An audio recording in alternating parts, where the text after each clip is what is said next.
12월 첫날인 오늘 낮 최고 기온이 5도 안팎에 머물면서 본격적인 겨울 날씨로 접어들었습니다. 추위는 내일 오전까지 이어지다 주말 사이 점차 평년 기온을 회복하겠습니다. 어렵고 소외된 이웃을 돕기 위한 사랑의 열매 희망 나눔 캠페인이 오늘 출발했습니다. 지난 4년 연속 목표액을 달성해온 광주 전남이 올해도 온기를 이어갈지 주목됩니다. 전라남도와 전남도 교육청이 내년도 학교 무상급식 식품비용 예산 부담 등을 두고 갈등을 빚고 있습니다. 예산안도 제각각 제출해 예산심사 파행 우려도 커지고 있습니다.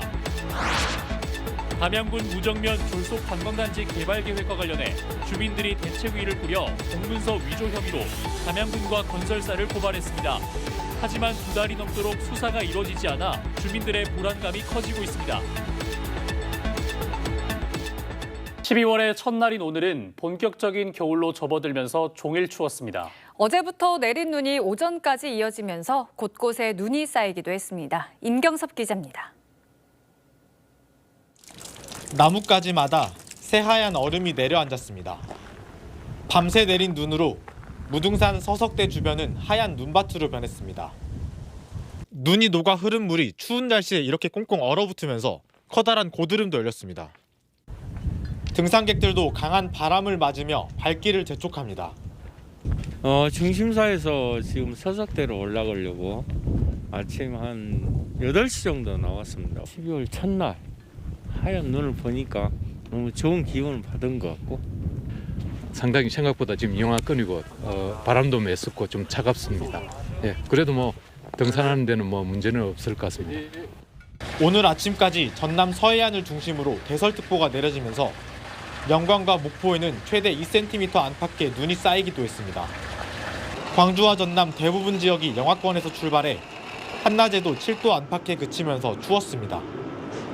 낮 최고 기온은 광주 5.2도, 영광 3.7도, 순천 6.8도 등 4에서 8도 분포를 보였고 바람도 강하게 불면서 체감온도는 더욱 낮았습니다. 밤사이 광주와 전남 대부분 지역의 기온이 영하권으로 떨어지면서 춥겠으니 체온 유지 등 건강관리에 각별히 유의하시기 바랍니다. 이번 추위는 내일 오전까지 이어지다가 일요일부터는 점차 평년 기온을 회복하겠습니다. KBC 임경섭입니다. 연말을 앞두고 어렵고 소외된 이웃들을 돕기 위한 사랑의 열매 희망 나눔 캠페인이 시작됐습니다. 성금이 쌓일 때마다 목표치인 100도에 수은주가 1도씩 올라가는 방식인데요. 광주와 전남은 2020년 이후 꾸준히 목표를 달성해 왔는데 5년 연속 목표치를 달성할 수 있을지 주목됩니다. 고영민 기자입니다. 정갈하게 옷을 갖춰 입은 단원들이 무대 위에 오릅니다. 지휘에 따라 합을 맞추는 단원들의 목소리는 여느 합창단 못지않습니다.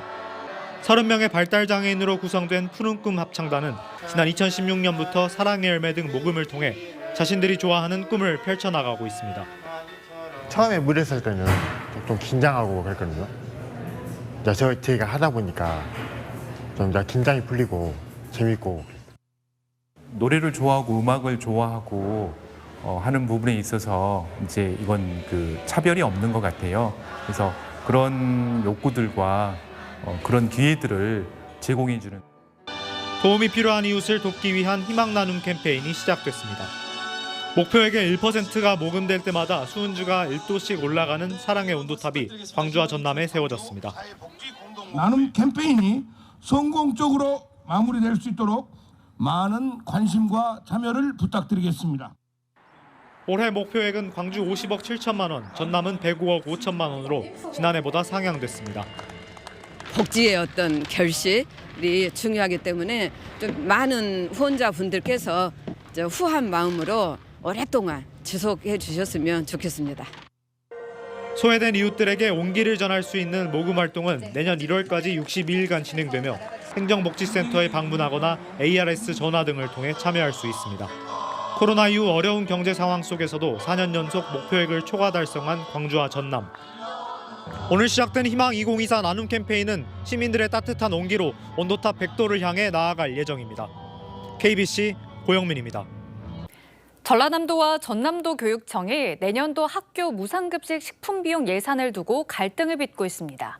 서로 부담을 더하고 덜하고를 두고 줄다리기를 이어가더니 결국 예산안도 제각각으로 제출해 무리를 빚고 있는데요. 다른 것도 아니고 아이들의 먹거리를 두고 계산기를 두드리는 양 기관을 바라보는 시민들의 시선이 곱지만은 않습니다. 이동근 기자의 보도입니다. 전남도 의원들은 내년도 예산안 심사 중에 의아함을 감추지 못했습니다. 800억 안팎의 학교 무상급식 식품비를 두고 전라남도와 전남도 교육청이 각기 다른 예산을 편성했기 때문입니다. 학교 무상급식 비용은 지자체와 교육청이 예산을 분담하는데 지난해 2대8이던 분담률을 올해는 전라남도가 5대5로 전남도 교육청은 4대6을 주장하고 있습니다. 또 급식 단가 인상은 전라남도가 200원, 전남도 교육청은 400원 인상을 제시했습니다. 전라남도는 줄곧 예산을 더 많이 지출해왔고 대부분의 광역시도가 5대5를 맞추고 있거나 오히려 교육청 부담이 더 크다며 더 이상 양보할 수 없다는 입장입니다. 저희는 급식을 떨어뜨리자는 차원이 아니라 그동안 지자체에게 이렇게 기울어져 있던 그 분담률을 교육청하고 같이 균등하게 지면서 급식 질을 더 높여가자. 반면 전남도 교육청은 열악한 재정상 단계적인 상승이 필요한데 갑자기 과도한 요구를 하고 있다며 난색을 표하고 있습니다.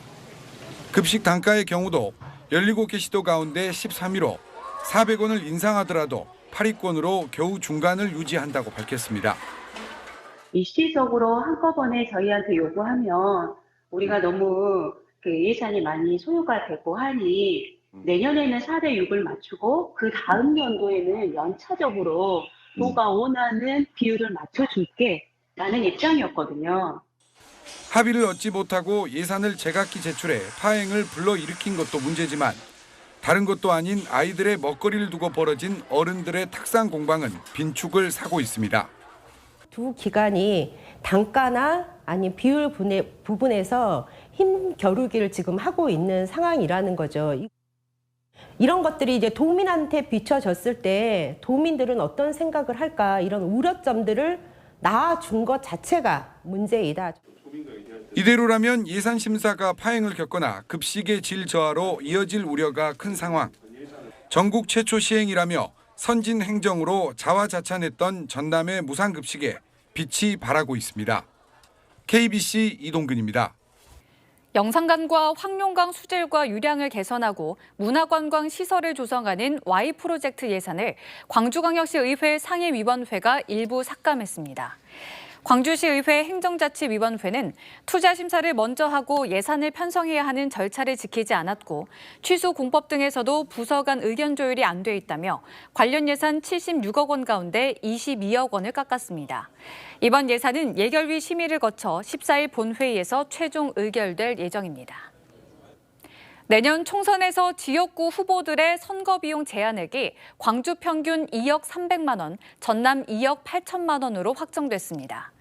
광주광역시 선거관리위원회가 오늘 공개한 22대 국회의원 선거 비용 제한액에 따르면 광주 동남을이 2억 3,600만 원으로 가장 많았고 서구을은 1억 7,400만 원으로 가장 적었습니다.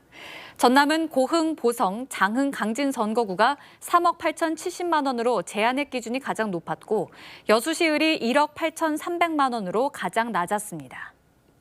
저희 KBC에서는 담양군의 무정면 복합 관광단지 졸속 개발 계획에 대해 보도해드린 바 있습니다.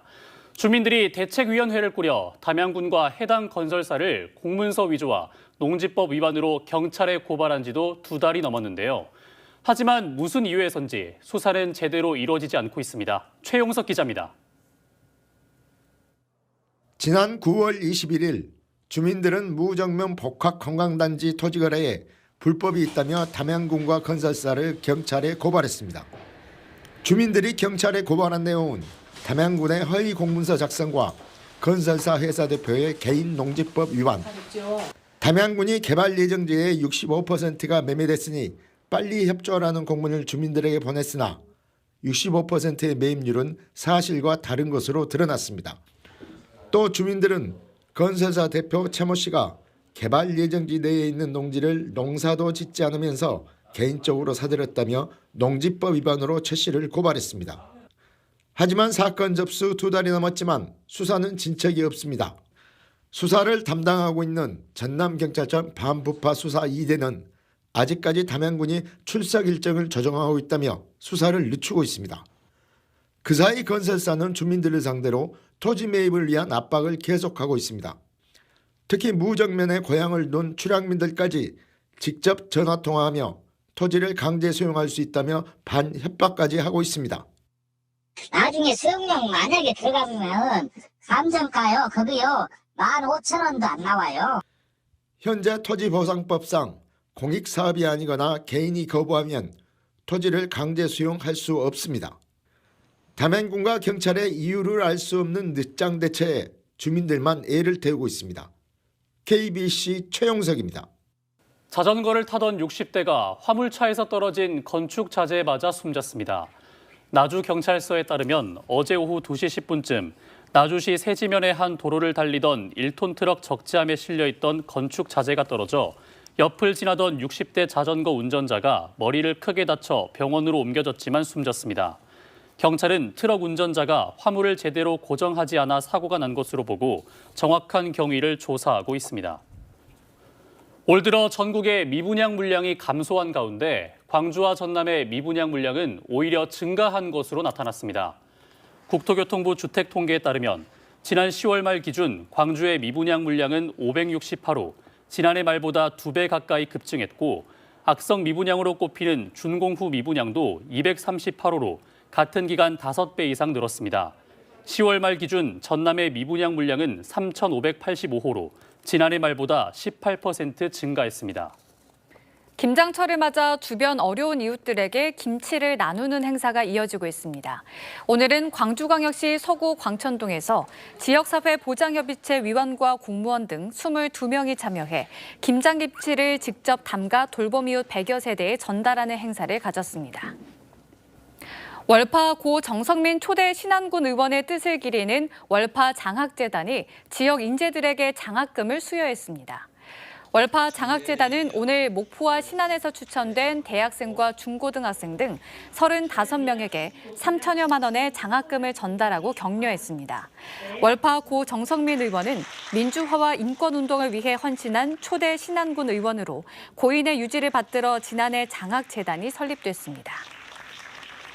국민건강보험공단 고객센터 노동자들이 공단의 고용 안정과 처우 개선을 위한 대화에 나설 것을 촉구했습니다.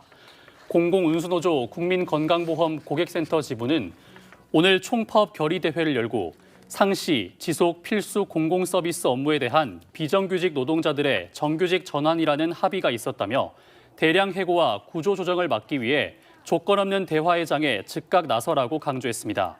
한편 건보 고객센터 비정규직 노동자들은 공단 측의 상담사들의 고용 안정 조치와 처우 개선을 요구하며 지난달 1일부터 파업에 나섰습니다. 여수의 한 글로벌 2차 전지 소재 전문 기업이 경쟁업체의 불법적인 인력 빼가기 시도를 중단해 줄 것을 요청했습니다.